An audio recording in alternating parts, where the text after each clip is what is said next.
로마 신자들에게 보낸 서간 7장. 율법에서 해방된 그리스도인. 형제 여러분, 여러분이 율법을 아는 사람들이기에 말합니다.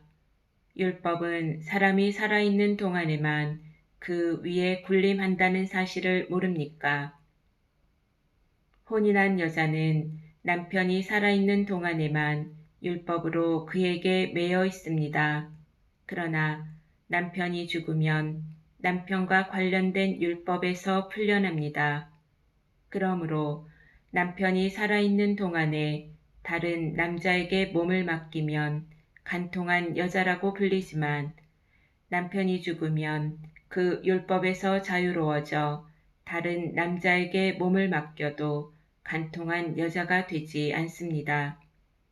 나의 형제 여러분, 여러분도 이와 같이 그리스도의 몸 덕분에 율법과 관련해서는 죽음으로써 다른 분, 곧 죽은 이들 가운데에서 되살아나신 분의 차지가 되었습니다.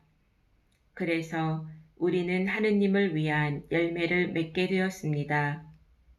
사실 전에 우리가 육에 갇혀 있을 때에는 율법으로 말미암아 생겨난 죄 많은 여러 욕정이 우리 지체 안에서 작용하여 죽음에 이르는 열매를 맺게 하였습니다.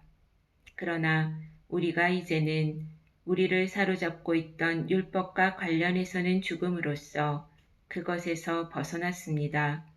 그리하여 법전이라는 옛 방식이 아니라 성령이라는 새 방식으로 하느님을 섬기게 되었습니다. 율법과 죄와 죽음. 그렇다면 우리가 무엇이라고 말해야 합니까? 율법이 죄입니까? 결코 그렇지 않습니다. 그러나 율법이 없었다면 나는 죄를 몰랐을 것입니다. 율법에서 탐내서는 안 된다고 하지 않았으면 나는 탐욕을 알지 못하였을 것입니다. 이 계명을 빌미로 죄가 내 안에 온갖 탐욕을 일으켜 놓았습니다. 사실 율법과 상관이 없을 경우 죄는 죽은 것입니다. 전에는 내가 율법과 상관없이 살았습니다. 그러나 계명이 들어오자 죄는 살아나고 나는 죽었습니다. 그래서 생명으로 이끌어야 하는 계명이 나에게는 죽음으로 이끄는 것으로 드러났습니다. 죄가 계명을 빌미로 나를 속이고 또 그것으로 나를 죽인 것입니다. 그러나 율법은 거룩합니다. 계명도 거룩하고 의롭고 선한 것입니다. 그렇다면 그 선한 것이 나에게는 죽음이 되었다는 말입니까? 결코 그렇지 않습니다. 오히려 죄가 그 선한 것을 통하여 나에게 죽음을 가져왔습니다. 죄가 죄로 드러나게 죄가 계명을 통하여 철저히 죄가 되게 하려는 것입니다. 우리가 알고 있듯이 율법은 영적인 것입니다. 그러나 나는 육적인 존재, 죄의 종으로 팔린 몸입니다. 나는 내가 하는 것을 이해하지 못합니다. 나는 내가 바라는 것을 하지 않고 오히려 내가 싫어하는 것을 합니다.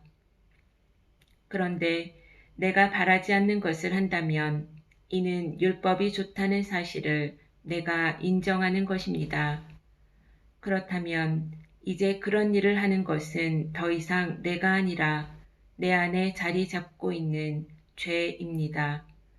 사실 내 안에 곧 내 육 안에 선이 자리 잡고 있지 않음을 나는 압니다. 나에게 원의가 있기는 하지만 그 좋은 것을 하지는 못합니다. 선을 바라면서도 하지 못하고 악을 바라지 않으면서도 그것을 하고 맙니다.